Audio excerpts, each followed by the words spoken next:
Você já sabe, se estiver assistindo esse vídeo pela primeira vez, pule a oração, vá lá para o estudo bíblico, tá? Depois que você ouvir o estudo bíblico, você volta e faz a oração do começo. Por que eu estou colocando a oração no começo? Porque depois você vai precisar repetir essa oração durante 7 dias, tá bom? Então, nós iremos para a oração agora e logo após a oração eu vou voltar, vou falar um pouquinho e colocar o estudo bíblico para você. Vamos orar?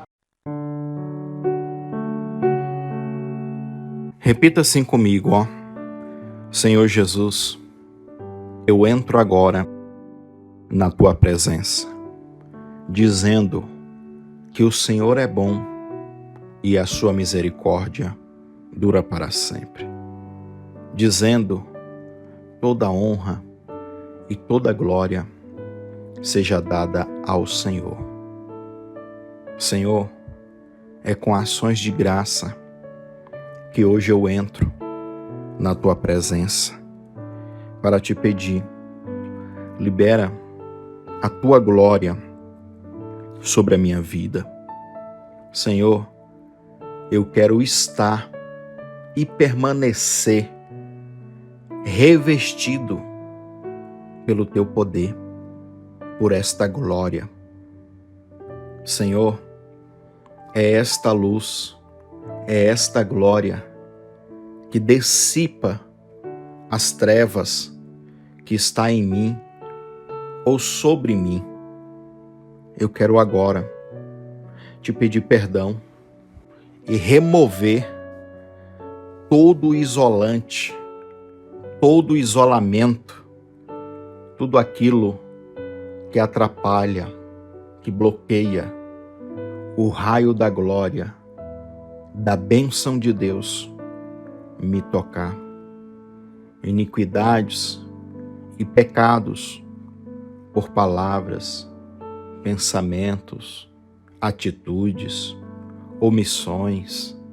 Senhor, traz a minha memória, a minha lembrança, se tem algo específico que eu tenho que confessar. Mas eu te peço, Senhor, que não haja mais esse muro de separação entre mim e o Senhor. Pelo contrário, que venha abaixo, que esta fortaleza ela seja destruída. Toda resistência no segundo céu, toda essa nuvem de demônios que impede eu receber do Senhor o meu milagre. Eu quero agora declarar que este mal está sendo destruído. Rompe, Senhor, quebra com essa resistência no segundo céu, porque eu quero viver o amanhecer de Deus na minha vida financeira. Eu quero viver para contemplar e receber pela manhã, bem cedinho, o raio do sol da justiça. Senhor, eu quero agora que este raio toque a minha vida. Troveja, Senhor. Troveja, Senhor. Troveja, Senhor, contra os meus inimigos. Que eles fiquem confusos e venham perder a batalha contra mim. Senhor, eu quero agora declarar que eu sou a tua habitação. Vem, Senhor, vem morar, vem permanecer. Eu quero ser esta casa que o Senhor pode permanecer. Eu abro agora a porta do coração, da alma, da mente, do corpo, do espírito, todo o meu ser e te convido, vem, Senhor, pode entrar, ceia comigo, porque neste momento também eu quero entrar no lugar de comunhão contigo. Eu acesso agora, eu entro agora pelo novo e vivo caminho, o tabernáculo do céu. Senhor, eu passo agora pelo átrio e declaro: morra agora o meu eu, o meu ego, para que viva apenas o Senhor. No altar do holocausto, eu declaro: morra o meu eu. Senhor, vou e me lavo e me purifico agora na pia de bronze. Declaro a minha carne, o meu corpo, totalmente purificado.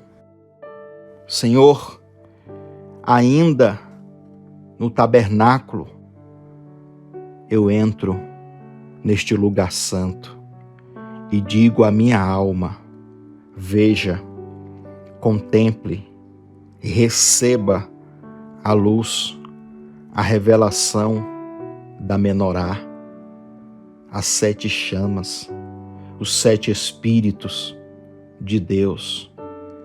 Receba agora esta revelação e se acenda as 7 chamas do Espírito.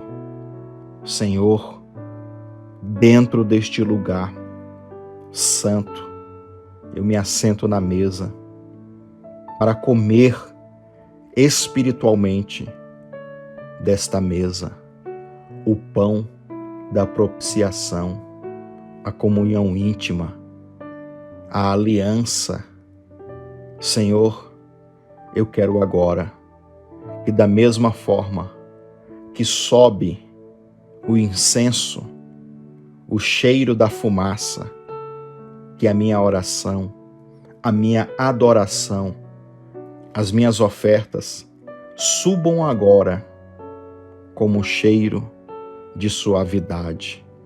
E por fim, eu entro no lugar mais íntimo, no santíssimo lugar. Ali está a arca da aliança, o concerto. Ali está a tampa, o propiciatório, os 2 querubins, acima deles a glória, a Shekinah, a Kavod. Libera, Senhor, o teu poder e muda completamente a realidade financeira que eu vivo hoje, que eu estou hoje. Senhor, me leva a alcançar níveis maiores de glória, de bênção. A partir de hoje, eu viverei cheio deste poder, desta glória, e que esta glória reflita, que esta glória se materialize em forma de milagres, em nome de Jesus. Amém e amém.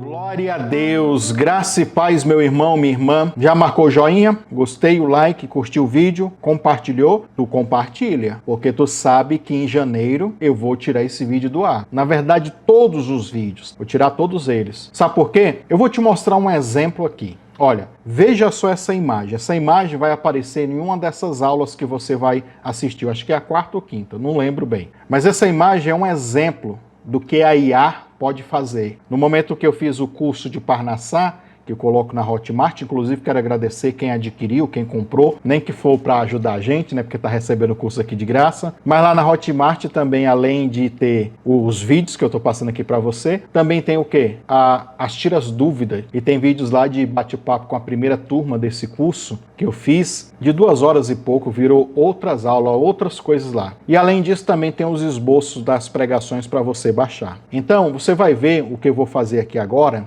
vou mostrar para você. Essa imagem aqui, por exemplo, é uma imagem que vai aparecer no curso. Por que eu vou reeditar esse curso? Por causa disso aqui, ó. Olha agora essa imagem eu pedindo a inteligência artificial para fazer. Então, criou essa imagem aí que você está vendo, e depois eu falei, anima agora essa imagem e transforma essa imagem em um vídeo. Veja só a coisa sensacional que a IA faz. Então, é isso daí, meu irmão. É isso que a gente vai fazer nesse curso todo. Então, vai vir muita novidade, muito efeito, muita coisa assim, ó, top, bacana. Fora que tem algumas imagens do curso que elas vão dar direitos autorais no YouTube, e quando eu colocar no YouTube, o YouTube vai reivindicar esses direitos autorais. Então, eu fazendo tudo pela IA que eu pago, não vou ter esse problema também. Então, isso é um exemplo. Olha, se você quer adquirir, quer comprar o curso para nos ajudar, com 80% de desconto, inclusive, o link da Hotmart está aqui nas descrições, tá bom? Assim também como o livro, olha, e algumas pessoas compraram o livro nesses dias que eu estou anunciando no vídeo, tá? Eu estou indo deixar o livro praticamente no mesmo dia. Tu comprar de manhã, à tarde eu estou indo lá depositar. Então, que é para chegar rápido na sua casa. Os 7 Olhos de Deus. É um livro que fala sobre os dons espirituais, e no caso 7 habilidades ou dons espirituais, de como Deus se comunica com você, ou conosco, né? Tem sonhos, tem profecia, tem revelação, palavra de conhecimento, arrebatamento de espírito, consciente, inconsciente. Olha, tudo que você precisa para aprofundar mais nesse tema sobre dons espirituais, você vai encontrar nesse livro. É um livro colorido, tá? Tá aí imagens do livro. Você pode adquirir clicando aqui abaixo também nas descrições. Você compra o livro. E antes de eu passar aqui o estudo bíblico para você, vou colocar aqui uma ediçãozinha para falar mais do livro, certo? E outra coisa, antes de eu passar aqui por uma ediçãozinha que fala do livro, se você quiser assistir os 2 vídeos anteriores a esse aqui, eu criei uma playlist. O link também está aí nas descrições. Vai estar escrito assim, ó, playlist deste curso. Tá? Entre parênteses, Parnassá, e depois o link. Você clicando, você encontra os demais vídeos, os outros 2 vídeos que passaram. Pessoal, a última coisa que eu vou falar aqui hoje, para você pegar a aula. Se você quiser, como eu estou falando todos os dias aqui para você, né? Eu estou falando, faz essa oração durante 7 dias. Se você ainda está fazendo a primeira oração, faz a primeira oração com a segunda junta. Se você quiser fazer a primeira oração e a segunda também, e a terceira também, você que sabe, pode acumular, tá bom? Não precisa você fazer só uma, não, eu tenho que fazer 7 dias, depois eu vou fazer outra. Não, se tu quiser fazer 2 ou 3 orações, quantas tu quiser, num dia só, pode fazer. O importante é você fazer essas orações, cada uma delas, durante 7 dias. Ah, não, então eu vou fazer assim, eu vou fazer durante uma semana eu faço 2, depois durante mais 2, né, até completar 8 vídeos, que vão ser 8 aulas, entendeu? E aí vai dar bastante. Não tem, o que eu quero te dizer aqui é que não tem problema você acumular e fazer mais de um tipo de oração por dia. Pode fazer, porque também eu não vou deixar tanto tempo os vídeos aqui no YouTube, que depois eu vou ter que tirar, por causa que o curso a gente vai pegar ele e vai remasterizar. Então você pode acelerar nesse sentido. O importante é você orar mesmo. Tá gostando do curso? Então, é isso daí. Quiser abençoar a gente comprando ele na Hotmart lá, ajuda a gente aí também, tá? A gente depende das ajudas de vocês. Então agora, depois de falar tanto aqui, nos outros dias não vou falar tanto mais, eu vou deixar você então com a aula. E lembre-se, terminou de assistir a aula, volta e faz a oração. Fechou? Que Deus abençoe você, uma boa aula e que Deus te abençoe na hora da oração. Ardemar é a palavra hebraica para profundo sono e é uma das habilidades espirituais proféticas que eu relato nesse livro chamado Os 7 Olhos de Deus. Você acredita que Deus fala através de sonhos? Ou você já teve sonhos que pareceu bem reais? Preste atenção na leitura, onde nós encontramos essa expressão hebraica tardemá. Gênesis capítulo 15. Ao pôr do sol, Abraão foi tomado de um sono profundo. E eis que vieram sobre ele trevas densas e assustadoras. Deus traz uma experiência de tardemá, e essa expressão, além de profundo sono, também significa letargia ou transe. E nesse transe profético, nesse estado de... não sei se eu estou dormindo ou se não estou. Um estado letárgico, de repente surgiu um braseiro que soltava fumaça e uma tocha de fogo, e o braseiro e a tocha passaram pelo meio dos animais divididos. Naquele mesmo momento fez o Senhor a seguinte aliança com Abrão: os teus descendentes eu dei essa terra, desde o ribeiro do Egito até o grande rio, o rio Eufrates. Gênesis 15, 17 e 18. E aqui nesse livro eu abordo muitas experiências, onde eu falo sobre sonhos, que essa é uma habilidade também, uma forma de Deus falar contigo. Adquire esse livro clicando aqui abaixo no link do Mercado Livre, ou você pode pesquisar também no Mercado Livre. E lá no Mercado Livre coloca assim: 7 Olhos de Deus, Eliseu Lustosa. Você acha com mais facilidade, tá? Olá, meus queridos, graça e paz. Eu sou Eliseu Lustosa e você é muito bem-vindo aqui na nossa escola de Parnassá. Roda a vinheta.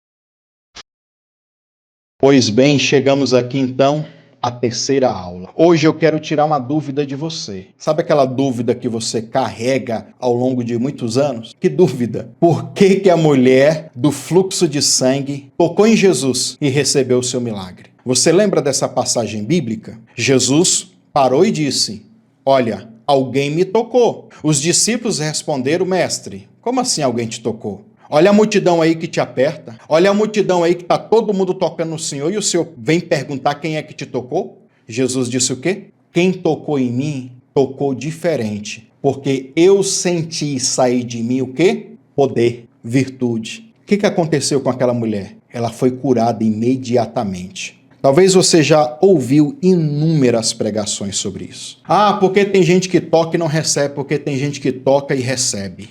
É uma dúvida cruel que a gente carrega.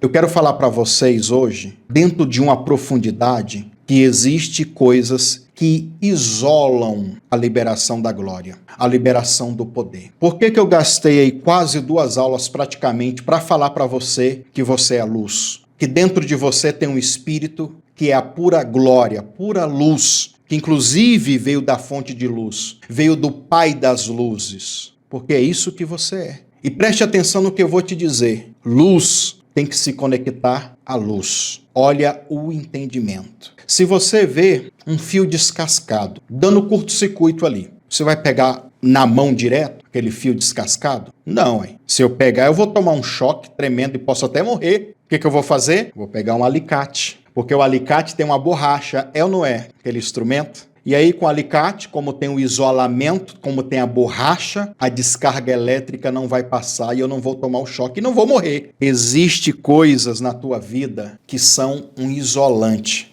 que não deixa o fluxo da glória, a descarga elétrica da glória de Deus, do poder de Deus tocar você. O que eu vou falar aqui nessa aula é um conceito universal que serve para tudo. Serve para a vida financeira, serve para a vida espiritual, amorosa, serve para tudo. Então preste bem atenção nesta aula, é importantíssima. Eu poderia classificar aqui 2 classes ou 2 tipos de isolantes. Primeira classe, isolantes da alma. Isolantes que tem a ver com feridas na alma, que tem a ver com traumas, frustrações, decepções, tem a ver com a mentalidade, inclusive quando você ouve aí o convite, vem participar de um curso de coach, eu vou destravar a tua mente. É assim ou não é? Quantos de nós já passamos ou estamos ainda investindo? Detalhe, conhecimento você não perde, ele vai ficar dentro de você. Vale a pena você investir em conhecimento. Mas quantos já passaram? Em 500 destrava a mente, virou uma biblioteca ambulante, como eu digo sempre, mas continua com a vida do mesmo jeito. Destravou a mente, mas a vida continua a mesma. Não flui, não acontece. Este curso é para levar você a compreender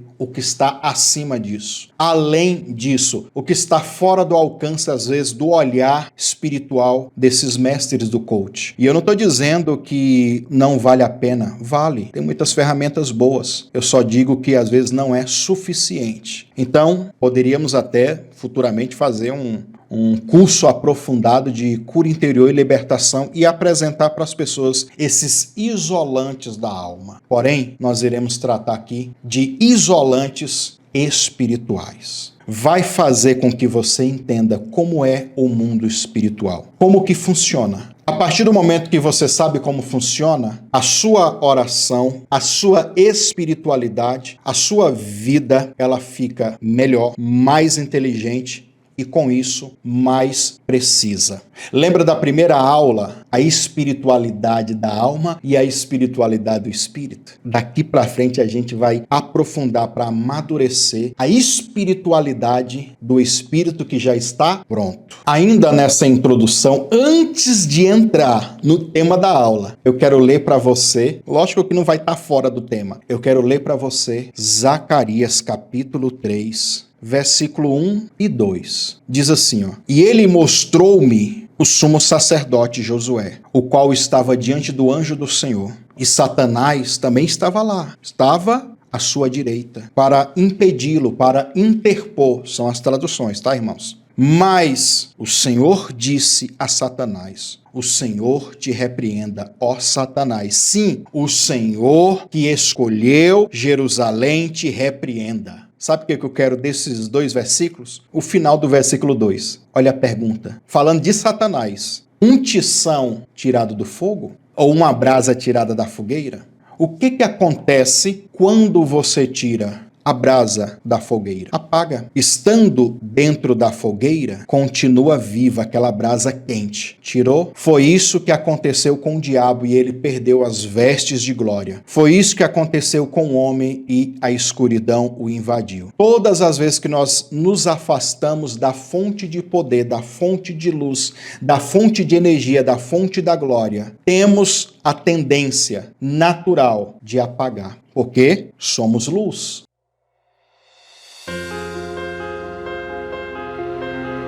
Na escada de Jacó, você percebe que no sonho de Jacó, anjos sobem e descem. E nós vamos falar da escada de Jacó e aprofundar nisso. Por que tem anjos que sobem e descem? Há um entendimento extra-bíblia, ou seja, fora da Bíblia. Vai aí mais uma heresia. Que os anjos, eles se alimentam da glória de Deus. Eles não podem ficar muito tempo distante do trono de Deus. Por isso que eles sobem e descem. E ainda tem uma heresia pior ainda, que é que quando você está cheio do poder de Deus, da unção, vivendo uma espiritualidade inteligente, até os anjos se fortalecem quando está perto de você. Porque, ora, o Deus vivo não está dentro de você? No final desta aula tem conteúdo extra, que é dentro desse entendimento. Deus dentro de você. Mas vamos voltar aqui ao raciocínio da introdução dessa aula de hoje. Os anjos, eles são luz também. Eles se alimentam do trono de Deus. Isaías capítulo 6, você lembra? Santo, santo é o Senhor dos exércitos. Isso era o que os serafins, os anjos de fogo, que estavam ao lado do trono de Deus, estavam dizendo. Santo, santo é o Senhor dos exércitos, e toda a terra está cheia da sua glória. Há uma diferença da glória de Deus, a terra cheia da glória. Tem um outro versículo que diz que a terra está cheia do conhecimento da sua glória. Duas coisas. Tem a glória e tem o conhecimento da glória. Dentro desse entendimento de Lúcifer, o diabo, Satanás, se apagando porque saiu de perto da fogueira,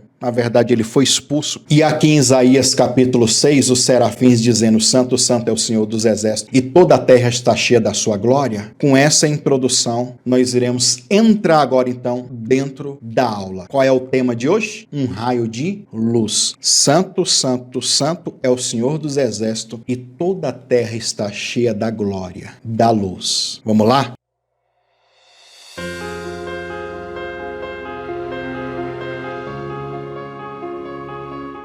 Para você que está perguntando o que é um raio de luz, Um raio de luz, irmãos, é uma bênção, é um milagre. Um raio de luz é a descarga energética que, por exemplo, o sol emana, sai dele. Imagina o sol liberando raios. Imagina o trono da glória liberando glória. A mesma coisa. Por isso que há uma comparação com Deus como o sol da justiça. Se Deus é esse sol da justiça, um raio libera essa justiça. O que eu preciso fazer para receber o milagre é me conectar com esse raio. Porém, muitas vezes nós tentamos nos conectar e não há essa conexão. Parece que não há. Voltamos de um culto frustrado. Eu fui lá, o ministrante, o palestrante, o pastor, o padre, falou que ia acontecer isso comigo e e fala um monte de coisa. E nada aconteceu. Eu me pergunto, será que o palestrante era ruim? Será que o pastor não tinha vida no altar?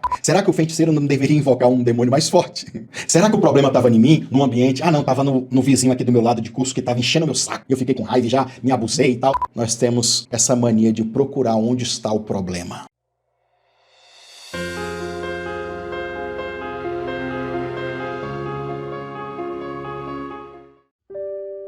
E muitas vezes não queremos reconhecer que o problema está em nós. E aí desenvolvemos a síndrome, a culpa não é minha.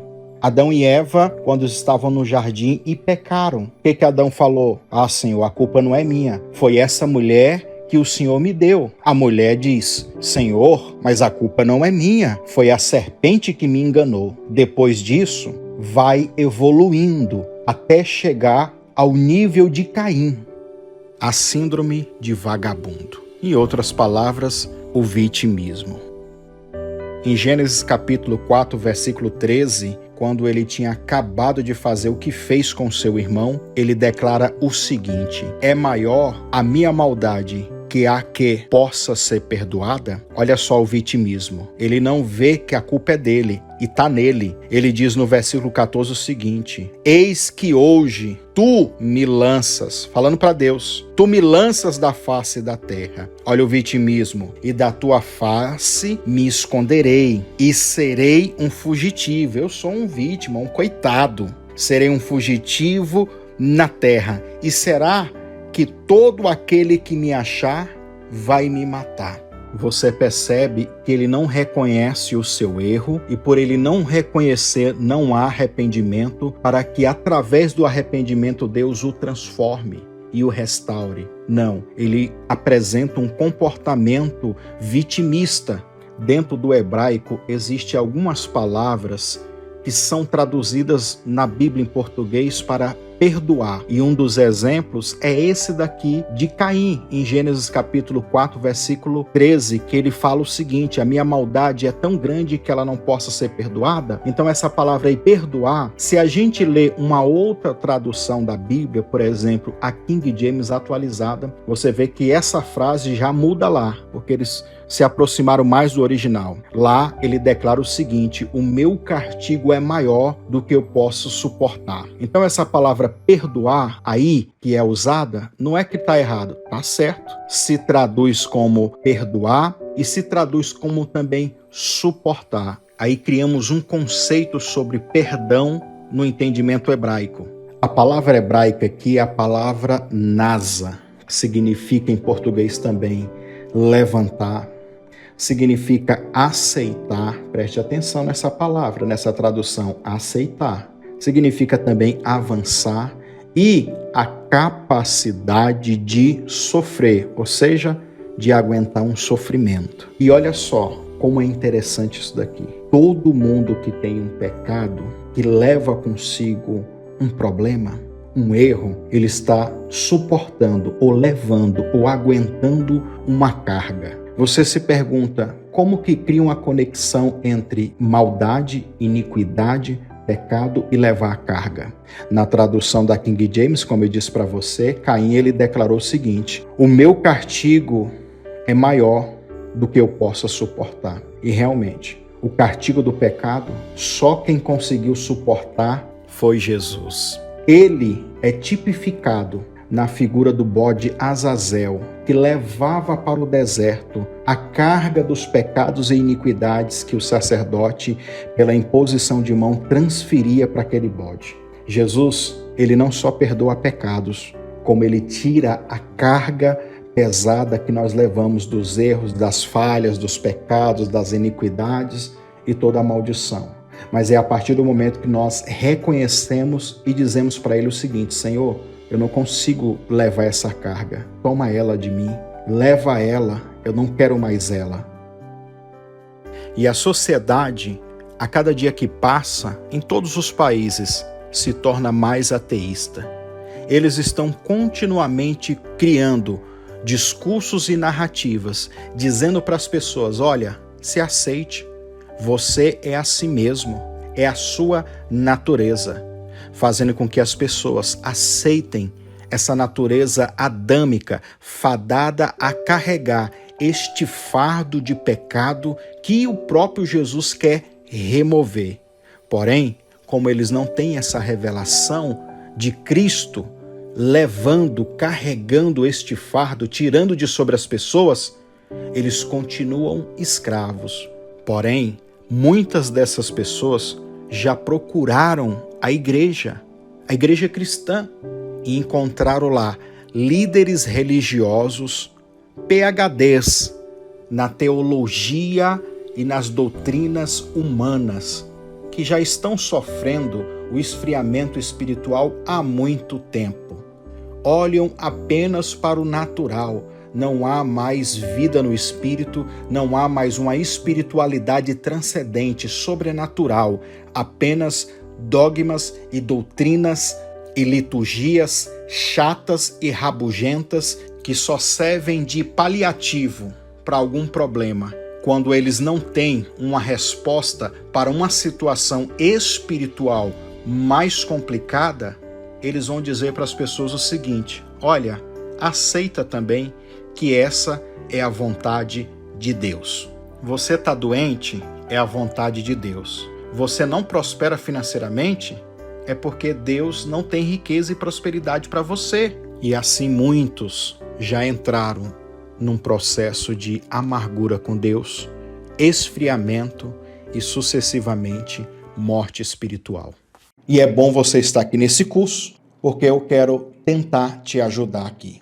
Eu quero falar dos isolantes espirituais que estão numa camada espiritual bem densa. Só de falar isso daqui, você já entende o versículo que nós iremos ler agora, de Salmos 97. Vamos ler do versículo 1 ao versículo 6. O Senhor reina. Exulte a terra toda, alegre-se até as pequenas ilhas mais distantes. Versículo 2, preste atenção nisso aqui, ó. Nuvens inescrutáveis e espessas o circundam. Retidão e justiça são o alicerce do seu trono. Diante dele alastra-se o fogo, devorando ao redor os seus adversários. Os relâmpagos clareiam o mundo, a terra viu-o e estremeceu. Como cera, derreteram-se os montes diante do Eterno, perante o Senhor de toda a terra. Os céus proclamam a sua justiça, e todos os povos veem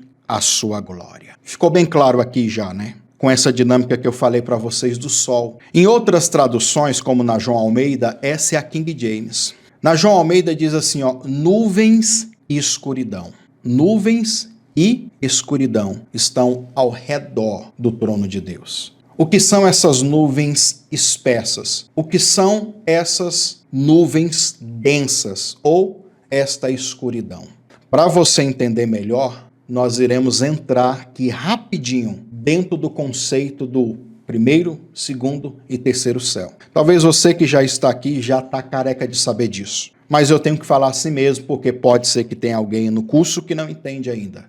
Vamos lá? Eu deixei aí, até mesmo no esboço, uma fotinha que descreve mais ou menos como que é o primeiro e o segundo e o terceiro céu. Mas vamos ler o versículo primeiro, 2 Coríntios capítulo 12, versículo 2. Conheço um homem em Cristo, e há 14 anos, se no corpo, não sei, se fora do corpo, não sei. Deus o sabe, foi arrebatado até o terceiro céu. Nós vamos falar do conceito aqui rapidinho do primeiro, do segundo, do terceiro céu. Os judeus cabalísticos acreditam que não é 3, são 7 céus. E aí tem uma outra turma que junta judaísmo, esoterismo, nova era, um monte de coisa. Não são 3, não são 7, são 12, porque são 12 casas dos zodíacos. Estou falando isso só para curiosidade de vocês, tá? Nós iremos ficar com o quê? Com o que a Bíblia está dizendo, o terceiro céu. Se tem o terceiro, é porque passou por 2. Então, olha nessa foto aí. Nesta imagem que eu coloquei aí para vocês e deixei até no esboço, o primeiro céu é a atmosfera. É onde tá ali os pássaros voando, tá vendo? O segundo céu, você tá vendo aí na imagem? Olha, eu vou dizer para vocês que eu concordo parcialmente. Recentemente, eu estava assistindo um documentário aqui científico. Os cientistas, eles estão tentando descobrir, meus queridos, aonde está a matéria escura.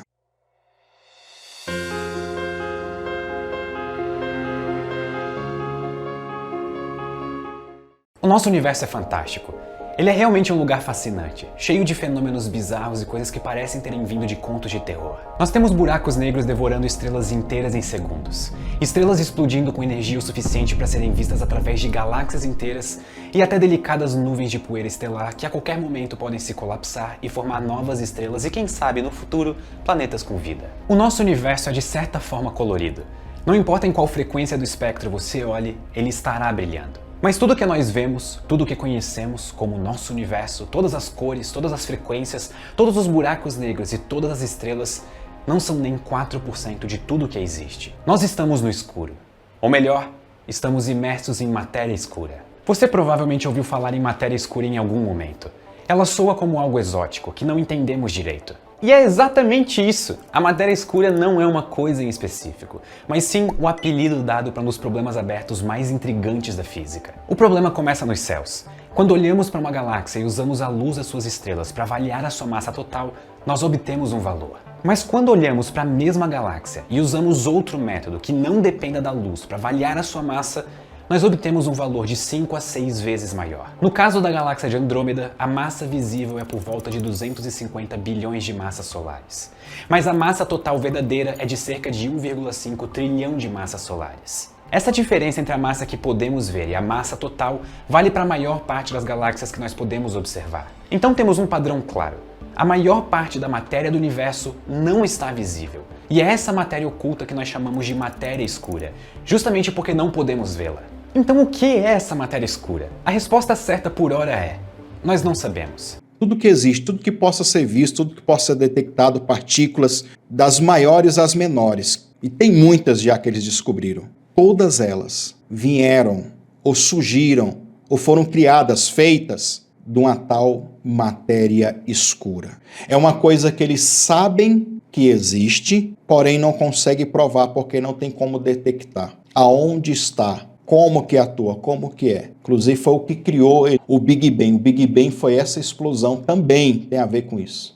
Aí eu fiquei pensando, né? Eu cá com meus botões. Essa matéria escura aí é o poder de Deus, que é invisível. Está em tudo, mas eles não conseguem ver, não conseguem detectar, porque faz parte de outra dimensão. Então, por isso que às vezes, quando essa foto aqui, essa imagem, retrata o segundo céu sendo os planetas, aonde está as galáxias, aonde está o universo, eu fico meio assim, porque para mim ainda faz parte do primeiro céu, ou seja, tudo que é visível. Mas vamos supor então que aí é o segundo céu. Eu acredito que aonde os demônios estão já é dentro de uma outra dimensão, talvez próxima ali, mas dentro já de uma outra dimensão. E nós vamos ver isso aqui agorinha, porque eu anotei aqui embaixo, inclusive, o versículo clichê, Efésios 6. Mas o segundo céu, então, é onde está essa escuridão aí. E depois do segundo, o terceiro céu, onde está o trono de Deus, é depois de tudo isso, certo? Olha lá, trono de Deus, a glória de Deus, anjos, aonde os anjos estão, ali é o terceiro céu. Se a gente pega, então, e lê essa expressão aqui de Salmos 97, no versículo 2, nuvens inescrutáveis, na tradução da João Almeida Ferreira, você vai encontrar a expressão seguinte: nuvens e escuridão. Essas nuvens espessas ou nuvem com escuridão são as mesmas que você vai ver quando Moisés está no Sinai, recebendo ali a revelação das tábuas da lei, dos 10 mandamentos. O povo está lá embaixo, de longe no acampamento, olhando para o monte e vendo essa nuvem espessa, que inclusive eles relatam lá que saiu um fogo. Olha o que diz o Salmos 97, olha o versículo 3, se não é a mesma coisa. Diante dele alastra-se um fogo, devorando ao redor os seus adversários. Você vai ver que aonde o trono está, essa nuvem pesada, essa nuvem carregada, ela vai também. É como um fenômeno. Em português é a famosa Shekinah. E é desta nuvem que saem os relâmpagos da glória, da justiça, do juízo, da manifestação do poder.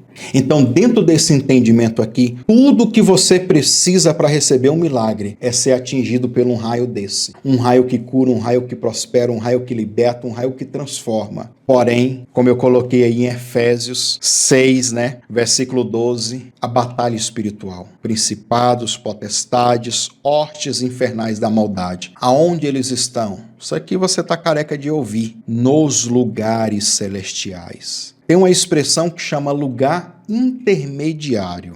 Ou seja, tenta imaginar então, trono de Deus, a nuvem espessa está bem aqui já. Vamos dizer que aqui em cima da minha mão está o trono de Deus. Deixa eu colocar aqui, ó. Aqui é o trono de Deus. E aqui embaixo, ó, a nuvem espessa. E mais aqui embaixo um pouquinho é onde os demônios estão residindo. Com essa montagem, você vai entender melhor. Olha lá, lá em cima, trono de Deus. Abaixo, a nuvem espessa, onde estão aqueles raios ali. E ali pertinho dessa nuvem espessa, ou da nuvem de glória, logo ali é as regiões celestiais. E aí, onde estão os principados, as potestades, as hortes infernais da maldade. É uma rede de comunicação. Eles estão ali, no segundo céu, nesse lugar intermediário. Por isso que eu quero acreditar que é uma outra dimensão ainda, antes de chegar no céu inacessível da glória de Deus. Ou seja, o trono da glória está lá no terceiro céu. É ele que emite, que envia os raios para a terra, até para tocar você. Entre o terceiro céu tem o segundo, aonde os demônios estão, aonde acontecem as batalhas, onde os principados estão. E é esses principados que vão tentar reter, é esses principados que vão tentar segurar para que esse raio não toque você. E isso aconteceu com Daniel. Lembra? Eu vou ler aqui para vocês, ó.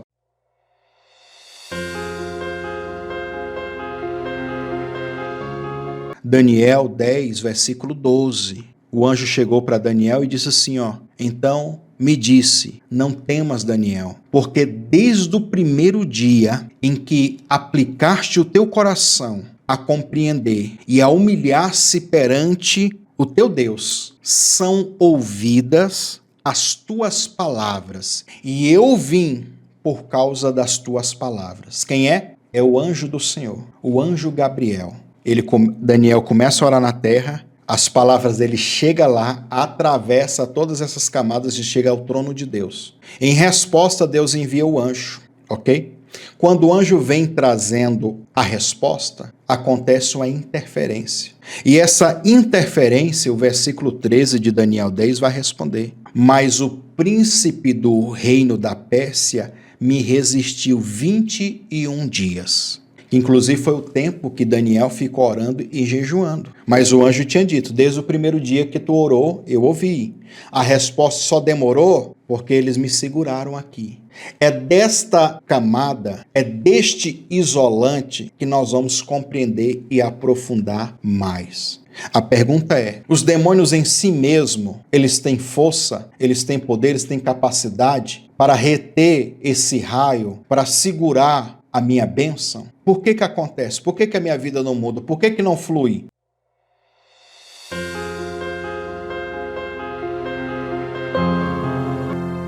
Por que que as profecias do profeta, que quando revelou para mim, revelou toda a minha vida, acertou tudo, revelou coisas profundas e escondidas, E até hoje isso não aconteceu.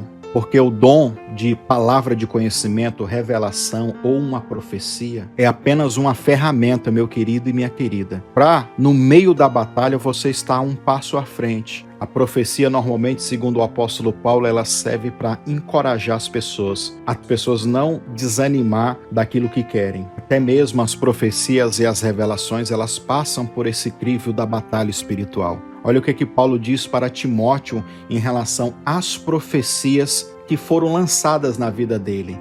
Paulo incentiva ele a lutar por estas profecias. O problema é que muitas pessoas que estão profetizando e não sabem do ministério profético, profetizam e falam para as pessoas, não, agora compra uma rede, deita que Deus vai fazer. E outros chegam até a dizer, se eu sou profeta, vai cumprir. E não tem nada a ver com isso. Muitas vezes você pode ser o profeta, pode revelar tudo e não se cumprir porque o diabo resistiu, segurou. Há uma batalha espiritual daquele potencial de bênção que já foi liberado no mundo espiritual. Porém, esse potencial ele está retido no mundo espiritual. Há um isolante, há um bloqueio que tem que ser quebrado. E essa estrutura maligna, este isolamento espiritual, ele é reforçado por chavões e superstições de pessoas que deveriam ser proféticos, mas são patéticos. Ensinam as pessoas dizendo o seguinte, se Deus revelou a macumba, é porque vai quebrar. Se Deus revelou a enfermidade, é porque a enfermidade vai ser curada. Se Deus revelou que você vai prosperar, você vai ficar rico. Quantos você conhece que já ouviu e num culto, numa reunião de libertação, ouviu esse tipo de coisa e a pessoa saiu enferma? A pessoa continuou na miséria? A pessoa continuou enfeitiçada, manifestando demônios. A revelação, meu querido e minha querida, e a profecia, elas servem para mostrar para você um alvo, dizendo assim, agora atinja esse alvo, lute, batalhe.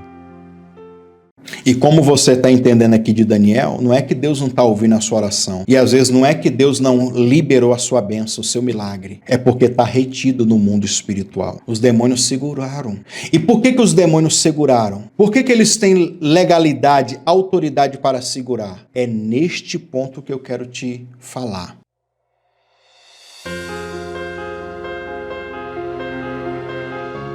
Antes da gente continuar aqui, então, o raciocínio, eu quero só reforçar aqui, porque eu anotei aí no esboço as palavras no original, a gente vai ler aqui para você entender melhor. O que são nuvens inescrutáveis? Tá aí o hebraico, o significado é massa de nuvem, que tem a ver com o quê? Nublado. Névoa pesada, nuvem de trovões. E olha essa palavra, nimbo. Eu anotei uma curiosidade sobre essa nuvem. Grande nuvem cinzenta, espessa e de baixa altitude, que se precipita facilmente em chuva ou em neve. Se você perceber, quando choveu Saraiva, fogo, e destruiu Sodoma e Gomorra, o que tu acha que é? Se não é o trono de Deus se manifestando, como lá no Sinai, e o povo via fogo saindo da nuvem. Fogo, fogo!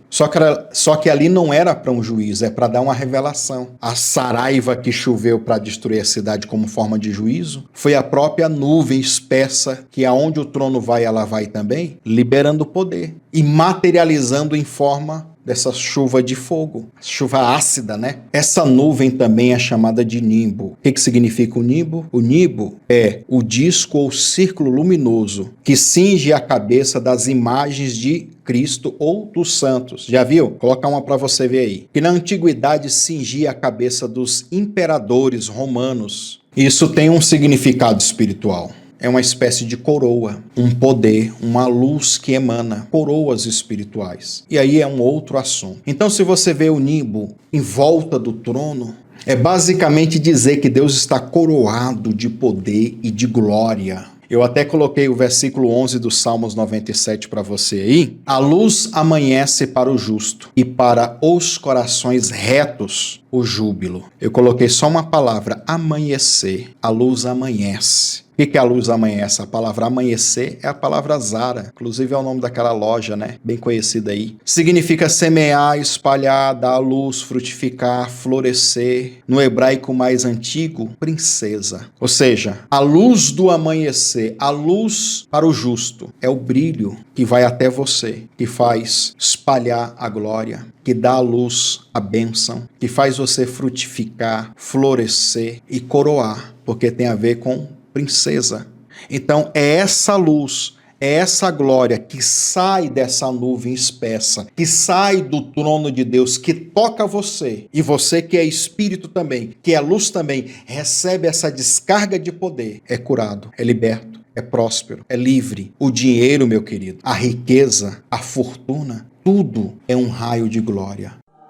É como o amanhecer de Deus para a tua vida, um novo dia que começa agora, uma nova contagem de um novo ciclo de bênção, de vitória, de conquista, de prosperidade. Depois de uma longa noite de guerra, batalha com demônios, a noite passou, chega o dia, os céus se abrem. E agora os céus abertos, estes raios estão livres para acessar você e você acessar eles. E no nome de Jesus, essa conexão vai acontecer com você e a tua vida vai ser outra a partir deste curso.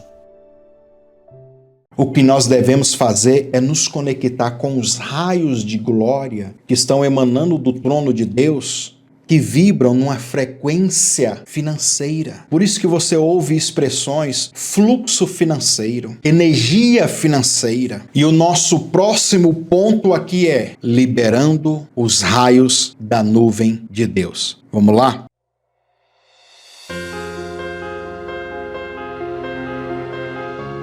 E o versículo que nós iremos ler é 1 Samuel 7, a partir do versículo 7. Preste atenção na leitura e no entendimento aqui que é poderoso. Logo que os filisteus foram informados que os israelitas se haviam reunido em assembleia em Mispa, você vê que eu coloquei aí, entre parênteses, que a palavra Mispa significa torre de vigia. Eles estavam num lugar alto, um lugar estratégico. Eles se reuniram em Mispa porque era um lugar alto. De lá, um lugar privilegiado. O texto continua dizendo o seguinte: os príncipes, os líderes do povo filisteu subiram com o objetivo, eles estavam no alto, por isso que eles subiram, com o objetivo de atacar Israel. Sabendo disso, os filhos de Israel sentiram grande medo dos soldados filisteus. Correram para Samuel e lhe rogaram: não cesse de invocar o nome do Senhor, nosso Deus, para que ele nos salve das mãos dos filisteus. Eu vou fazer uma pausa aqui antes de continuar lendo, só para já explicar isso daqui. Olha só, Samuel recebe aquele recado, ouve aquele pedido, desesperado. Os soldados estavam cheios de medo, inseguros. É neste ponto aqui que nós entendemos que o espiritual faz toda a diferença.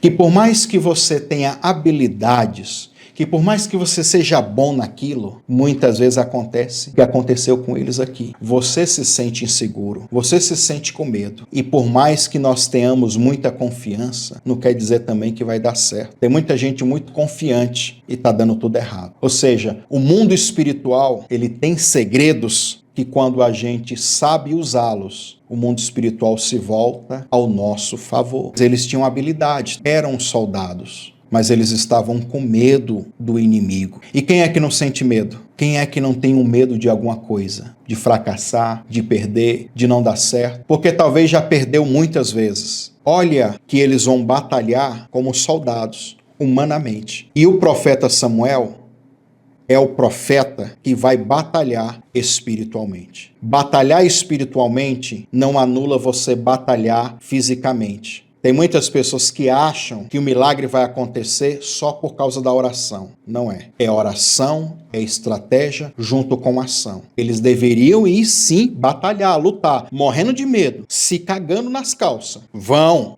assim mesmo. Lá vocês vão ver a diferença, porque o mundo espiritual, nós vamos mexer nele aqui agora. O que o profeta faz? Versículo 9. Então Samuel tomou um cordeirinho ainda não desmamado e ofereceu inteiro como holocausto ao Senhor, pelo povo de Israel. E o Senhor ouviu e respondeu a sua oração. Enquanto Samuel estava queimando completamente o sacrifício que oferecia a Deus, os filisteus atacaram Israel. Vixe. Mas, naquele dia, porém, o Senhor fez o quê? Trovejou com fortíssimo estrondo contra o exército filisteu. Colocou todos os soldados em pânico e foram derrotados por Israel. Percebe aqui, olha, até me arrepiei aqui agora. Forte isso daqui. O que acontece? Eles estavam cheios de medo. O profeta pega aquele medo deles, correndo às pressas, levanta um altar, faz um sacrifício. E quando Samuel então vai para o altar com o seu sacrifício, com a sua adoração, o que acontece? O Senhor ouve a oração dele e responde, fazendo o quê? Trovejando. Aqui a gente entende o seguinte: existe uma batalha física que você batalha no dia a dia e existe uma batalha de altares. Quem é que não sabe que os filisteus eram feiticeiros? Um dos deuses deles era Dagon. Israel, mesmo estando em um lugar privilegiado, em Mispa, no lugar alto, quando os filisteus... E todo mundo sabe, olha, em estratégia de guerra naquela época, quem estava no lugar alto, até hoje é assim, quem está no lugar alto, olha aqui para baixo e ó, naquela época flecha, ó, é desvantagem para quem está embaixo. Israel estava em cima, em Mispa. Os inimigos subiram, eles morreram de medo. Aí se une o quê? A batalha física e a batalha espiritual. No altar, o profeta Samuel resolve. Eu chamo Samuel aqui o profeta que libera os raios, o profeta que atrai o trovão. E como ele faz isso? No altar. E quando eles viram que aquilo era um ataque espiritual, vamos dizer assim, correram para Samuel. Vamos chamar o guerreiro intercessor. Foram lá para Samuel. E Samuel, então, acessa, atrai os trovões, o relâmpago de Deus.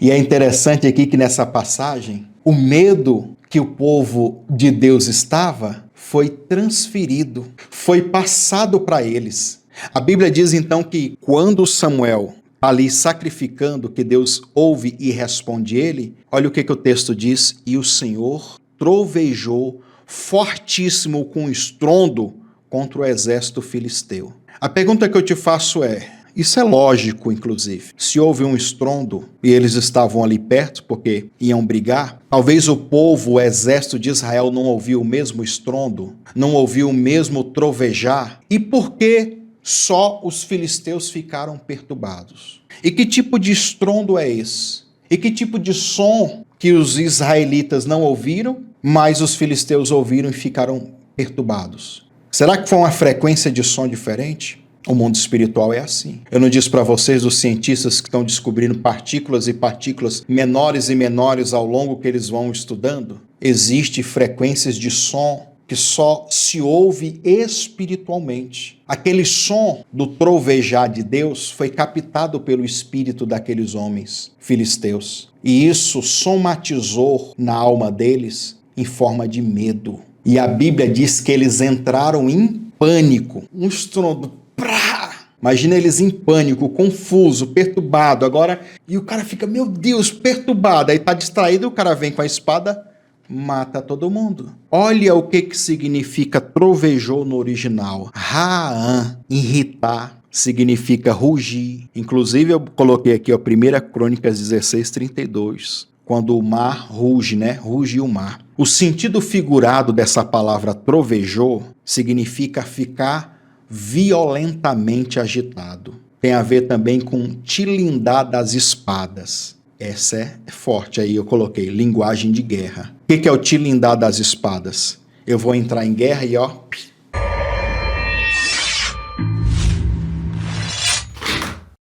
O som daquele trovão, tá aí o sentido figurado. Foi o próprio Deus pegando as suas espadas e e eles ouviram só o som do trovão, das espadas, tilindando e sentiram medo.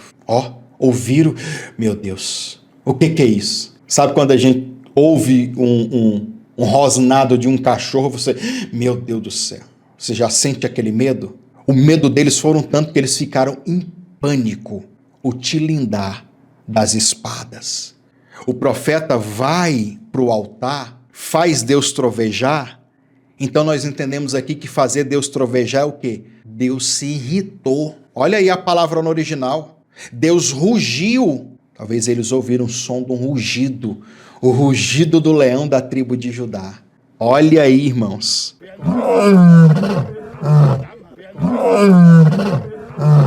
O sentido figurado da palavra é o quê? Ficar violentamente agitado.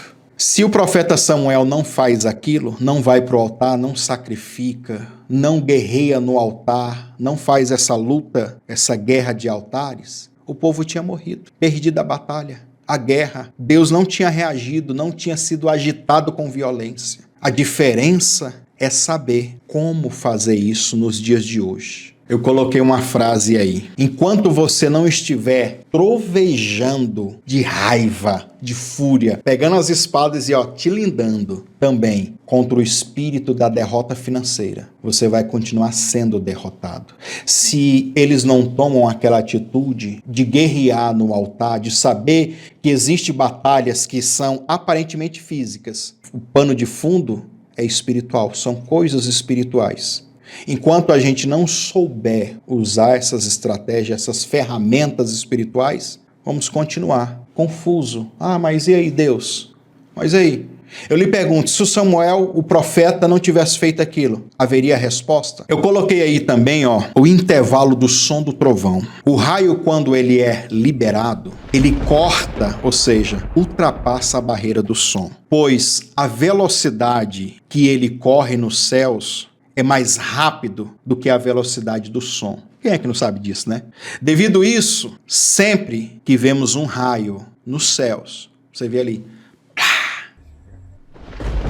você vê o clarão primeiro, depois você ouve o estrondo. É assim ou não é? Aí, vemos primeiro o seu brilho e depois o som. Esse é o efeito chamado de delay, que do inglês para o português é atraso. Olha a frase novamente. Primeiro se ouve nos céus e depois na terra. Quando o profeta ele pega aquele sacrifício, ele vai ali com raiva, ele vai ali com fúria contra os inimigos dele. Não, Israel não pode perder essa batalha. Os filisteus não vão ganhar. Ele já está aqui dentro, o som já está aqui dentro dele. Ele vai levar isso para o altar para ser liberado no mundo espiritual. Deus ele só corresponde àquilo que foi colocado no altar. A Bíblia diz assim que Deus respondeu à oração de Samuel. Que oração que ele fez? Não está escrita a oração. Só está dizendo que ele fez o sacrifício. Ele fez alguma oração ali? Fez, mas a Bíblia não fala qual é o conteúdo dessa oração. Tenta imaginar. Então, o que ele coloca na oração, o altar é que vai liberar isso no mundo espiritual. Não tem como você ganhar batalhas aqui no plano físico sem não ganhar primeiro no mundo espiritual. Não adianta fazer trovejar aqui no plano físico se primeiro não trovejou no mundo espiritual. Eu coloquei aqui, a profecia é um delay daquilo que já aconteceu no céu, nos lugares em Cristo. Estrala lá,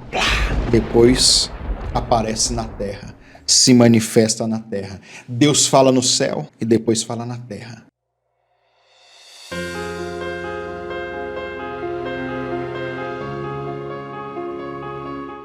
Você sabe que a voz do Senhor é a voz do trovão, do relâmpago, do raio. Jó 37, 3, 5. Ele dispara os seus relâmpagos e manda que estes cortem toda a extensão dos céus. Ordena que se dirijam velozmente para os confins da terra. Logo após a luz vem, logo após a luz vem o som do seu grande estrondo. Ele troveja com a sua voz majestosa. Quando a sua voz ressoa, nada pode fazê-la voltar atrás. A voz de Deus surge maravilhosamente na imensidão como muitos trovões. Só Ele realiza obras magníficas, muito acima do nosso entendimento. O que aqueles homens ouviram foram a voz de Deus, uma voz que causou medo, pânico.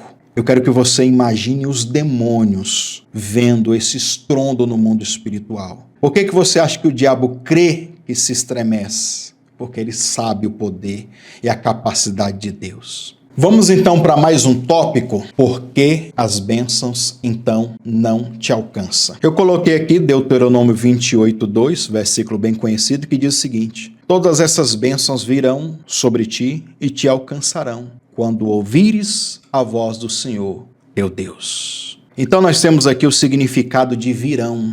Significa entrar, chegar, associar, atingir você. Não estamos falando de raio. Essas bênçãos é como um raio que vai atingir você, nascer, trazer, acontecer. Então essas bênçãos que virão sobre ti, elas são como esse raio. Por isso que eu coloquei esse texto aqui. A palavra alcançarão, olha aí. Alcançar é ultrapassar, é capturar você, pegar você. Significa também obter.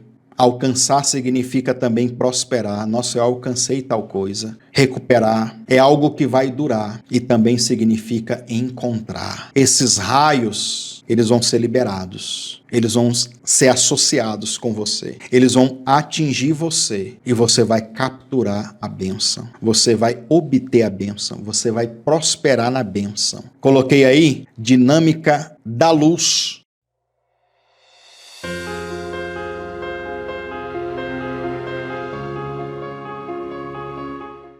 Aí eu vou ler o texto aqui para a gente fazer a dinâmica aqui para você, tá bom? Igualmente, não se acende uma candeia para colocar debaixo do cesto. Ao contrário, coloca-se no velador e assim ilumina todos aqueles que estão na casa. Amém? Olha só o que eu tenho aqui, uma lâmpada. Nós vamos fazer uma dinâmica aqui, e essa dinâmica eu faço ela todas as vezes que eu vou dar uma palestra sobre luz. Por exemplo, essa lâmpada minha aqui, quadradinha, ela está em 1% da sua claridade. Eu vou aumentando aqui, ó. Preste atenção.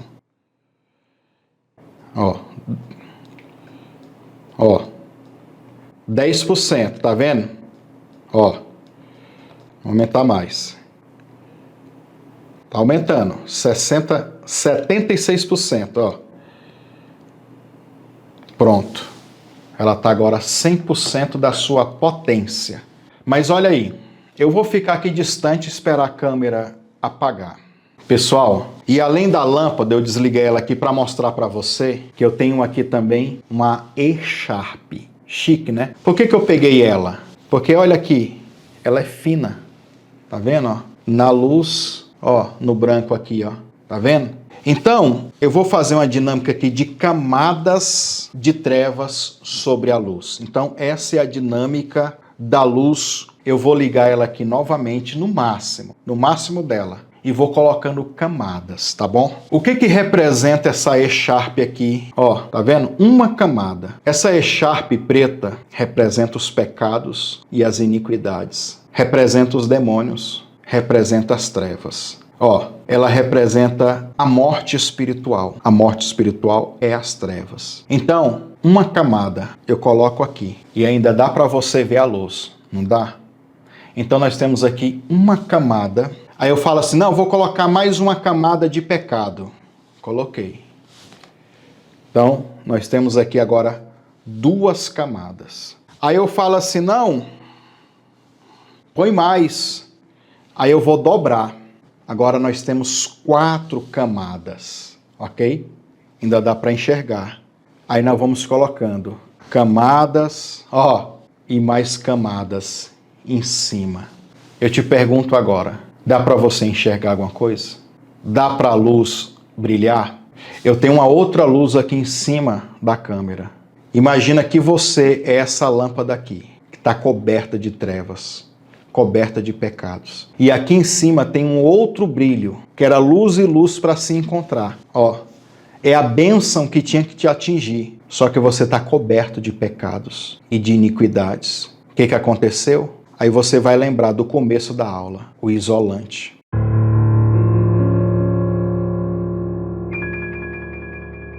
Podemos aqui separar 2 níveis de isolamentos espirituais sobre a vida de uma pessoa. O primeiro nível é o nível mais simples, ele é mais pessoal, individual. Esse primeiro nível envolve cura interior, a libertação tradicional, expulsar demônio, renunciar. Este primeiro nível, quando você aceita Jesus, começa a orar, jejuar, fazer exercícios básicos de fé, conhecer a palavra, isso vai sendo quebrado, vai sendo destruído conforme você exercita a fé.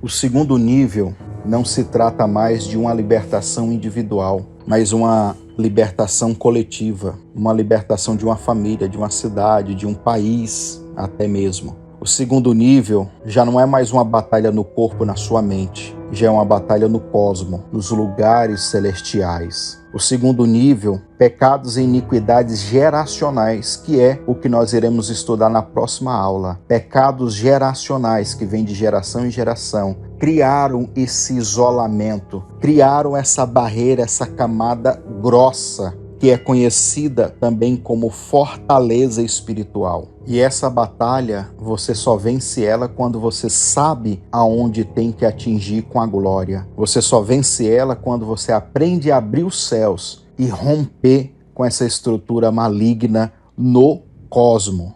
E o que tem que acontecer para o milagre fluir na sua vida é luz e luz se encontrar. Uma descarga elétrica aqui e outra aqui. Sem a camada, sem o isolante. E sem o isolante, brilha. Com a camada de trevas, apaga.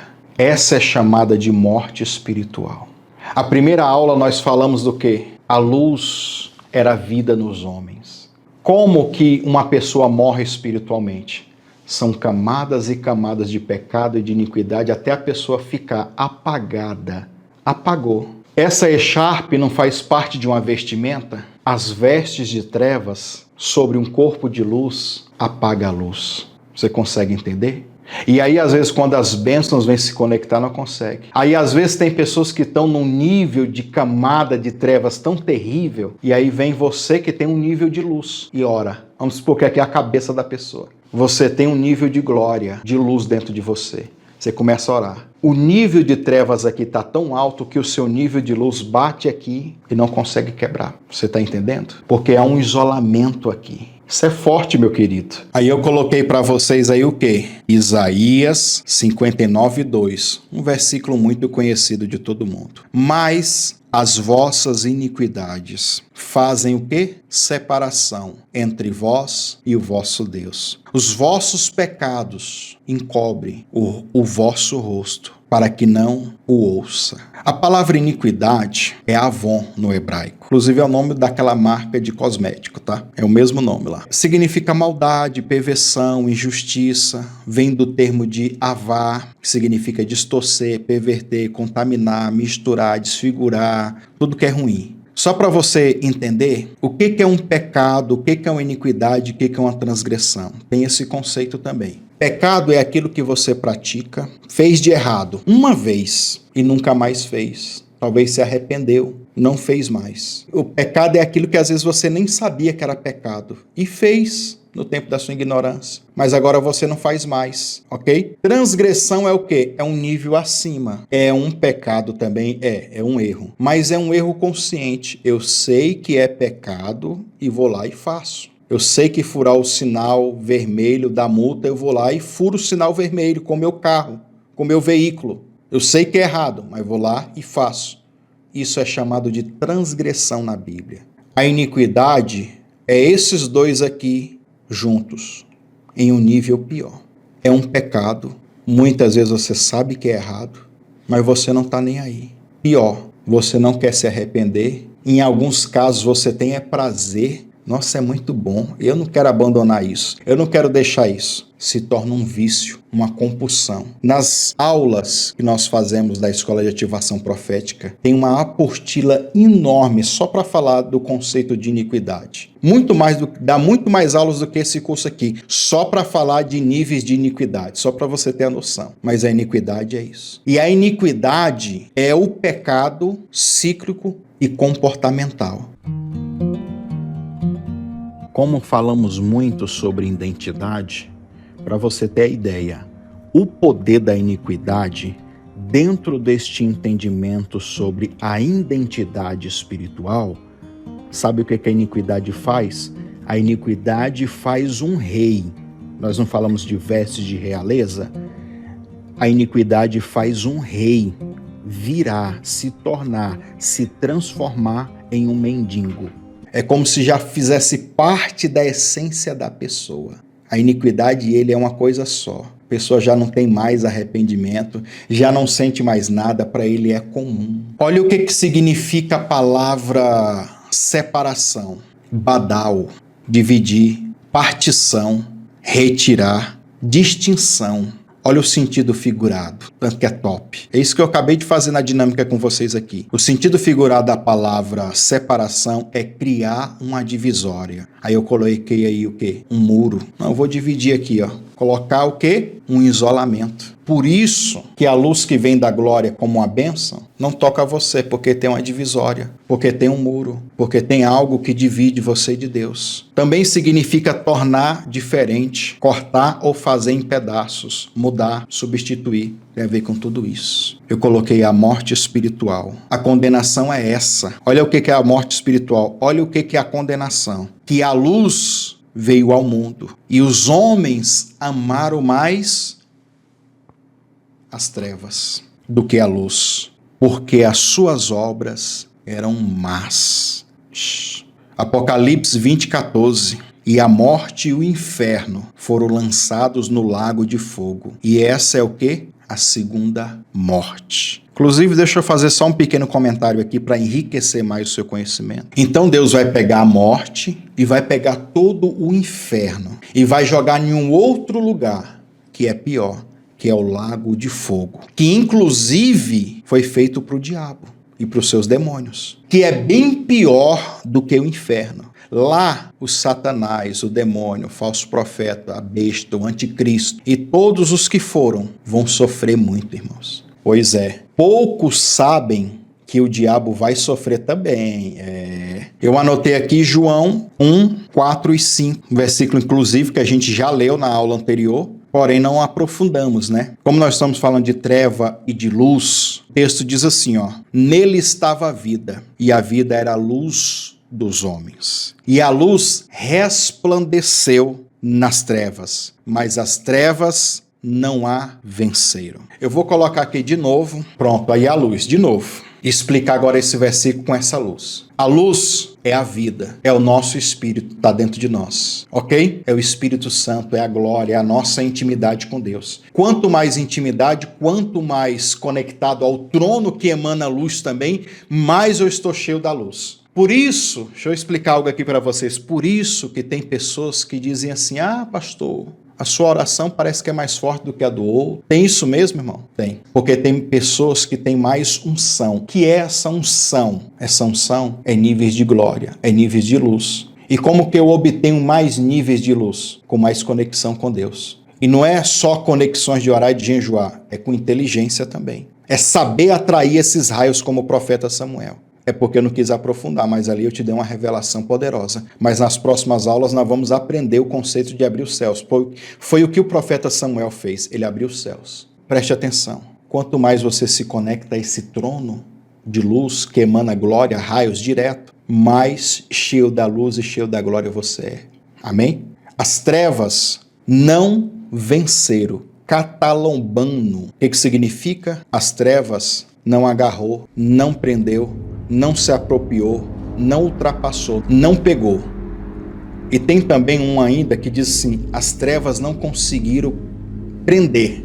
E o que é as trevas prender? As trevas veio, aqui ó, mas a luz foi tão forte aqui embaixo que diz o seguinte, olha o sentido figurado da palavra, torná-lo seu. O que as trevas queria fazer com a luz? Tornar parte, apreender, agarrar de maneira energética, ou seja, com força, pegar com vontade. As trevas quer pegar eu e você, quer o nosso espírito, é onde está a luz, a glória de Deus. As trevas quer pegar a gente com força e tem pegado muitos, infelizmente. E essas trevas aqui, representa miséria, pobreza, dívida, falência, na empresa, no trabalho, na profissão, em todas as áreas. Mas as trevas não conseguiram prender. Olha aí, não prenderam.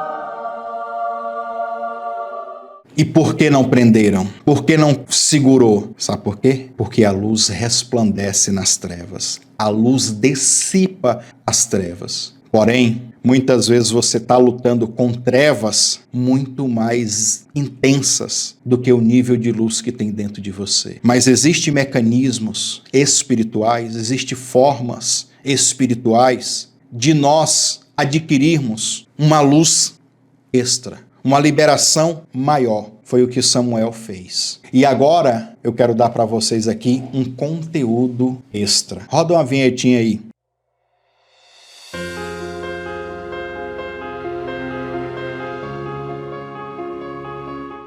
E esse conteúdo extra ainda é para falar sobre a sua identidade, quem você é. E além de luz, você também é o templo de Deus. Você vai perceber que essa aula aqui, ela vai dar o pontapé para a nossa próxima aula. E a nossa próxima aula, nós vamos falar dos ciclos de pecados e iniquidades que se repetem, que são os loops de repetições. E no caso, nós vamos falar especificamente financeira. Você está percebendo que nós estamos saindo de 3 aulas que praticamente a gente falou da nossa identidade. Por que eu insisto falar muito da identidade? Porque a partir do momento que você descobre quem você é e quem Deus é, o diabo não te segura. Ao mesmo tempo, nós estamos vendo aqui também quem o diabo é e como derrotá-lo. Ele é quem? Ele é as trevas. As trevas não podem prender a luz. As trevas, por mais que ela quer agarrar de forma energética, ou seja, com força, com vontade, a luz que há dentro de você pelo Espírito Santo é tão mais intensa, tão mais forte que pode quebrar. E como que eu faço para receber essa luz mais intensa? Se conectando mais à fonte de luz, ao poder, ao trono e quebrar a barreira, o isolamento. O que aquela mulher fez do fluxo de sangue, ela rompeu com todos os isolamentos e conseguiu fazer com que o espírito dela se conectasse ao espírito do Messias. E houve ali um milagre. Foi uma conexão espiritual, muito mais do que alma, muito mais do que físico, foi espiritual. Mas vamos lá, o conteúdo extra. Qual é o tema? Eu sou o templo de Deus.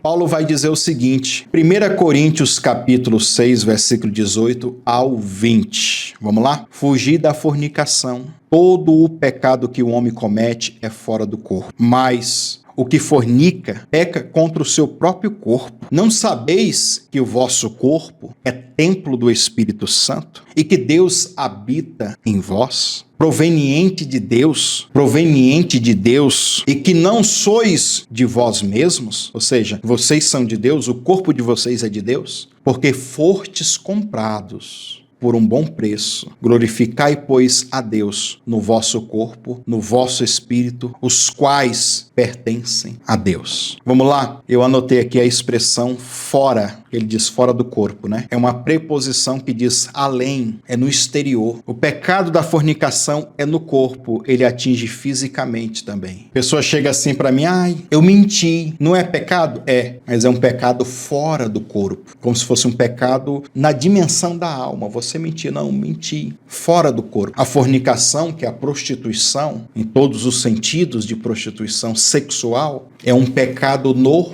corpo. E Paulo vai fazer aqui aquele paralelo que o corpo, é isso que nós vamos entender, que o corpo físico, ele é uma réplica do tabernáculo no sentido espiritual, uma réplica do templo no sentido espiritual. A palavra templo é a palavra naos, inclusive, que é o que? Habitar, ou santuário, lugar de habitação divina, templo, morada sagrada, O que o corpo é? Um santuário, um lugar onde Deus habita. Essa palavra refere-se ao santuário, o templo judaico propriamente dito. Ou seja, quando Paulo está escrevendo isso, ele tem em mente que o nosso corpo é como o tabernáculo. Por que o tabernáculo, o primeiro, foi feito de pele de animais? Porque era para representar a nossa pele também. Não era para ser feito de pedra como fez o templo depois, que foi ideia do homem. Deus aceitou? Deus aceitou. Mas a réplica original, inclusive da que tem no céu, não é de pedras, como o templo, e sim um tabernáculo. De coisas que Deus criou, não o homem. Não feito pela mão humana, mas sim pela mão de Deus. Aí tem aqui no comentário que eu coloquei, ou seja, um lugar que tem apenas 2 compartimentos interiores, que consiste em quê? Lugar santo e lugar santíssimo. Aí, Paulo diz o seguinte: porque fordes comprados por um bom preço. Essa palavra comprados, nós já estudamos ela aqui. Lembra em Apocalipse? Comprai de mim ouro. Então, é a palavra agorazo. Lembra que eu citei? Comprados em um comércio. Só que eu mudei aqui um pouquinho a expressão. Comprado em um comércio. Ainda coloquei aqui no esboço para você lembrar da esposa de Oséias. Ou seja, nós somos comprados por um bom preço. É como se a gente estivesse num comércio. Você está ali paradinho. Aí lembra da esposa de Oséias, parada ali como uma escrava, e uma escrava sexual também, inclusive. Ela estava ali para ser vendida. Quem quer comprar uma escrava? Então, imagina a gente no comércio de escravos. E éramos escravos do pecado, do diabo. Deus vai passando e fala: olha, gostei daquele dali. Vou libertar ele. Quanto que é? Aí ele vai lá e compra você. A expressão bom preço, ou seja, comprado por bom preço, no grego é timer, bom preço essa expressão, que vem de tio, significa o quê? Conceder honra. Pagar respeito, ou pagar imputando, colocando respeito. Valor percebido significa também valor, literalmente preço. Mas olha isso daqui, ó, honra percebida. Olha que bacana, ou seja, o que tem valor aos olhos do que vê. Talvez muitos passam, isso aí eu não pago. Quanto que é? Não quero. Não. O outro passa também, não quero. Aí você passa e nossa, não é que eu gostei? Aos meus olhos, eu gostei. Eu e você, aos olhos de Deus, temos um bom valor. Ele sabe olhar para mim e você e nos enxergar com honra. Por isso que ele resolveu nos comprar. Agora, nós vamos aqui para os utensílios do tabernáculo. Olha a revelação aqui. E do templo também, né? No átrio, o primeiro utensílio do tabernáculo que podemos citar é o altar do holocausto.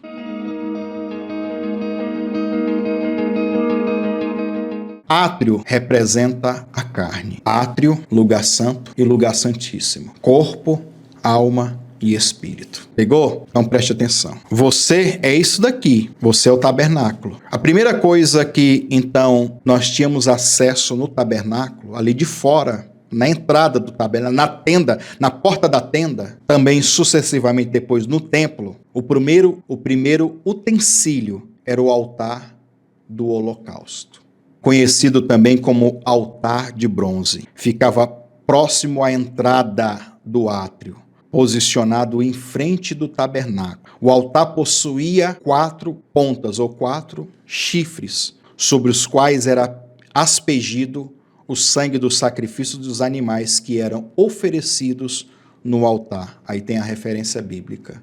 A carne era o símbolo da morte. Carne sempre tem a ver com morte. Também presente no átrio, mais precisamente entre o altar do holocausto e a porta do tabernáculo, ficava a pia de bronze, o lavatório. Essa pia era usada pelos sacerdotes para a purificação antes que pudesse entrar na presença de Deus no tabernáculo.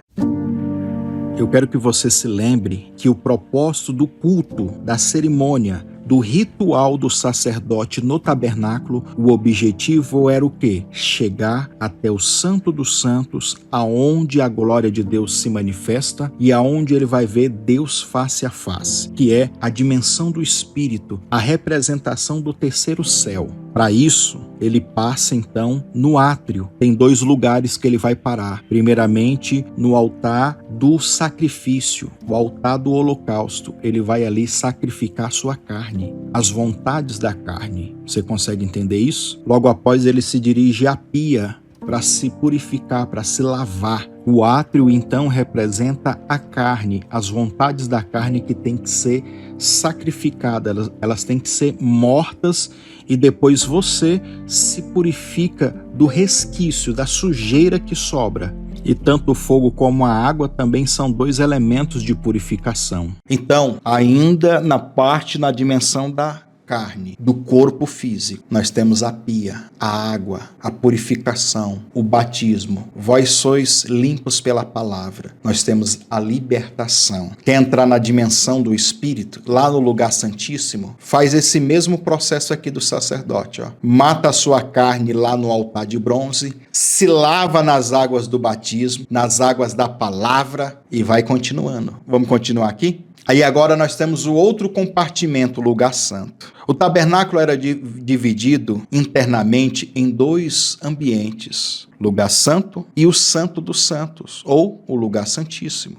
No lugar santo ficava o candelabro de ouro, a lâmpada, as 7 pontas, a luz, a revelação, os 7 Espíritos de Deus, Isaías capítulo 11, depois você lê lá, tá bom?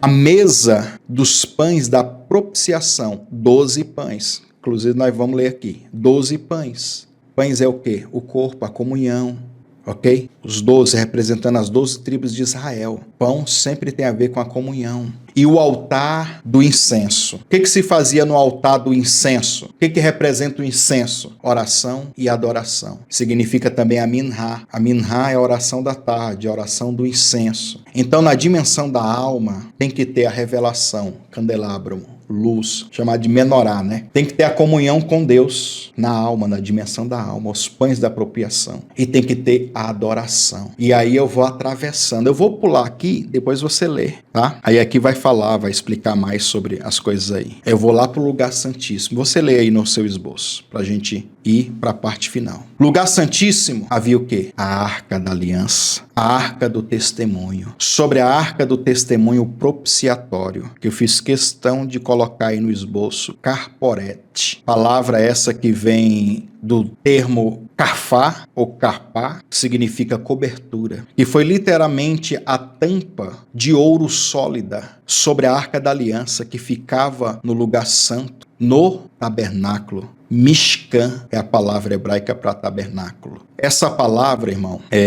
caporete, também é assento de misericórdia, é porque no português foi traduzido como tampa, propiciatório, tampa, mas ela tem todo um significado como assento da misericórdia, ou assento do poder, porque era a tampa onde tinha os querubins. E ali, a tampa está aqui e aqui está os querubins, lembra? Em cima dos querubins, Deus se assentava. A nuvem que aparecia, a glória que se manifestava, inclusive com raios também. A glória que se manifestava ali era como se assentasse sobre os querubins. Por isso que fala assento da misericórdia. E todas as vezes que ele se assentava ali, recebia o sacrifício, liberava o quê? Misericórdia e perdoava o povo. Visão hebraica do tabernáculo no Antigo Testamento. E me farão um santuário. Eu coloquei aí entre parênteses, habitação. E habitarei no meio deles. Êxodo 25:8. Mishkan, que é tabernáculo, vem de Sharem. Inclusive coloquei aí no esboço aí como se pronuncia, tá? Sharem. Sharem significa vizinho. Olha aí. Tabernáculo vem do termo Sharem. Mishkan, que é tabernáculo, que significa habitação, vem desse termo Sharem, e Sharem que significa o quê? Vizinho. Então, quando Deus, lá no Antigo Testamento, diz assim, faz um tabernáculo para mim, está falando tabernáculo, era uma casa, e habitarei no meio deles. Está dizendo o quê? Eu vou ser vizinho deles. Quando você está num momento de perreio, há uma urgência, uma emergência, não dá tempo de chamar o parente que está longe. Você recorre a quem? Ao vizinho. É assim ou não é? Charan é outro conceito que tem dessa mesma raiz semântica, tá? Charan, aí tem até um conceito de Charan, aquele que habita no esconderijo do Altíssimo. Charan ali, habitar é Charan ali. Significa morar, habitar, permanecer. O termo Charan é proveniente da vida nômade, que significa viver em tendas. Primeiro lugar em que aparece essa palavra, Charan, é em Gênesis 9:27. Charan é que aparece também no Novo Testamento, em João 1:14, aonde diz assim, ó, e o verbo se fez carne e habitou, olha a palavra habitou, é a palavra charan, morou, permaneceu. Aí a palavra entre, habitou entre nós, tá? O verbo se fez carne e habitou entre nós. É uma preposição que indica dentro. Basicamente o seguinte, o verbo se fez carne e morou. Agora não é entre nós, é dentro de nós. Nós temos um conceito do Antigo Testamento, Deus falando, construa um tabernáculo e eu vou ser vizinho de vocês. No Novo Testamento, vocês são o tabernáculo e eu habito dentro de vocês. E eu moro dentro de vocês. Eu não sou mais vizinho. Agora, vocês são a minha casa e eu sou a casa de vocês. Somos um só. Olha que diferença, né?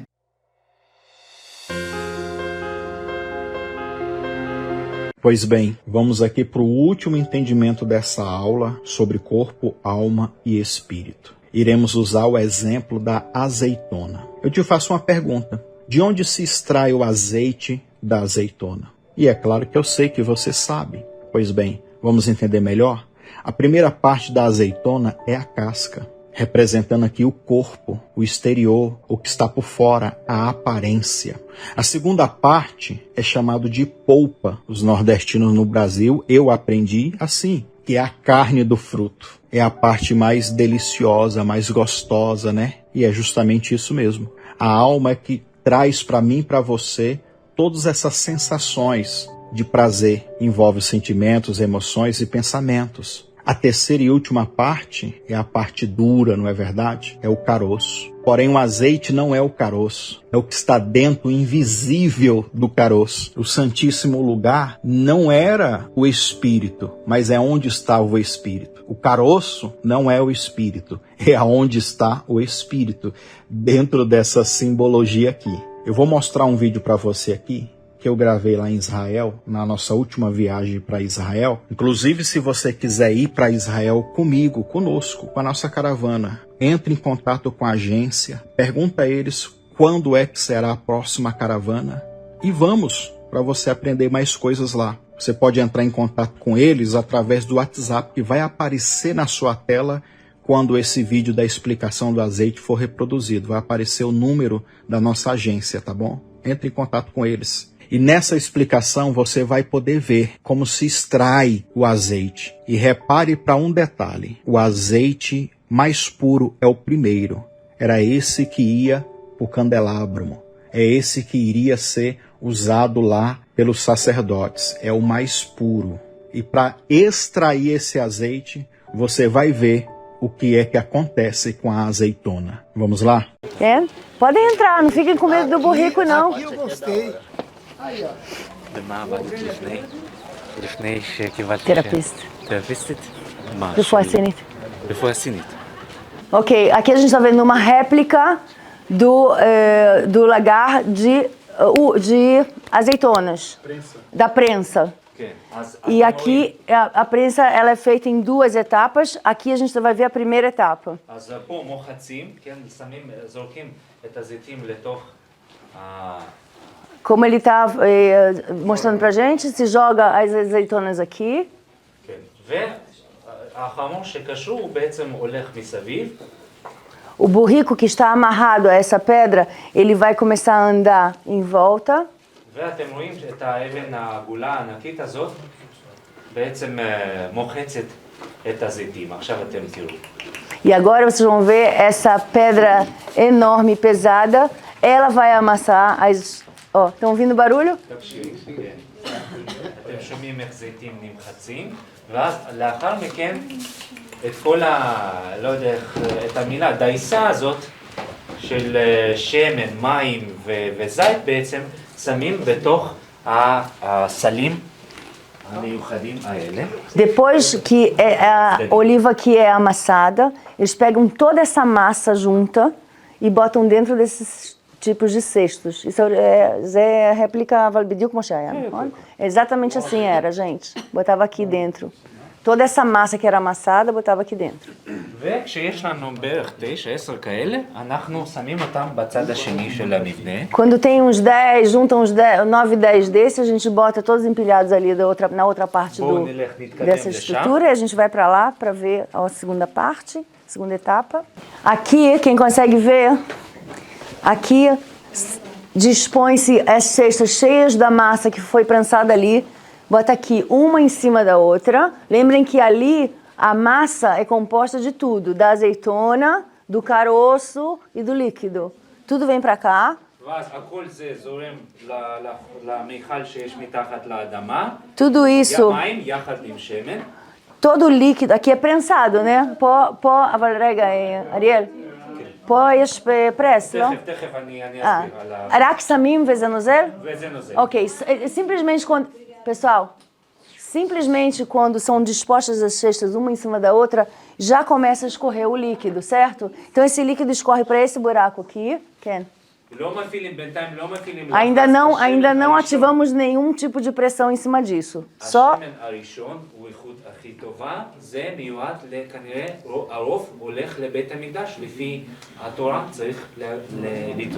וזה השמן הראשון, זה רק מה שיורד בלי פרס.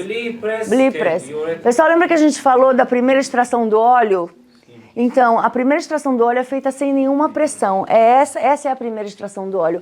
É o óleo primeiro que cai. Esse óleo é levado para o templo e é usado no templo como está escrito. E aí sim a gente começa a pressionar quando a gente vai abaixar isso aqui para fazer a pressão.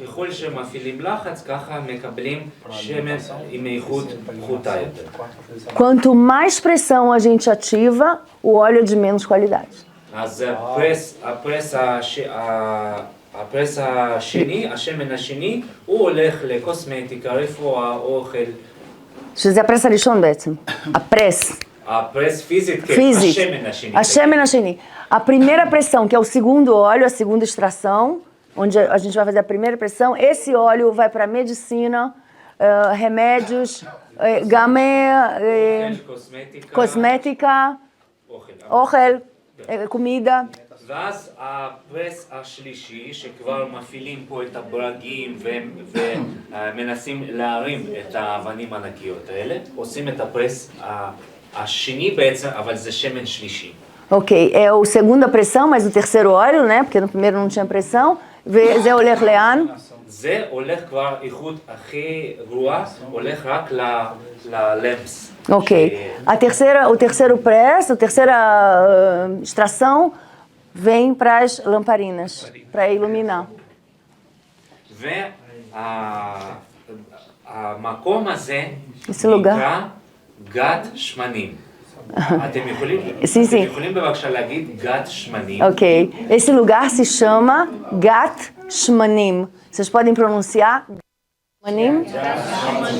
גת שמנים זה בעצם... Isso, Gat Shmanim. Gat é o lugar onde se prê, Shemen, Shemanim é óleo.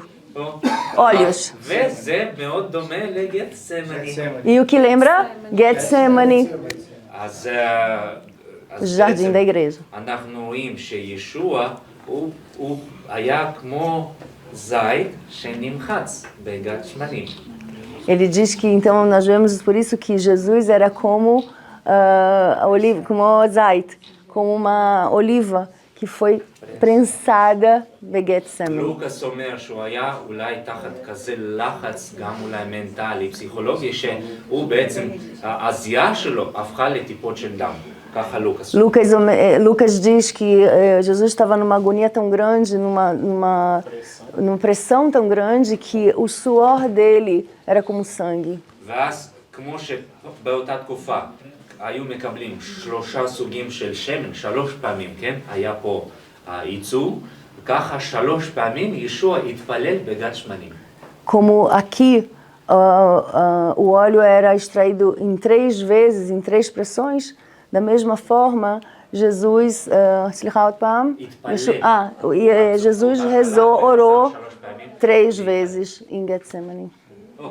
Então a gente finaliza aqui esse conteúdo extra, finalizando também a aula de hoje. Espero que você tenha entendido, gostado, que Deus possa te abençoar. E eu aguardo você na próxima aula. Vai ser bênção. Não se esqueça, pegue a oração desta aula e força! Vamos trazer esta luz e esse raio de glória vai pegar você e a tua vida financeira vai ser outra a partir desse curso e dessas orações. Você crê? Então vamos continuar. Deus abençoe e até a próxima aula.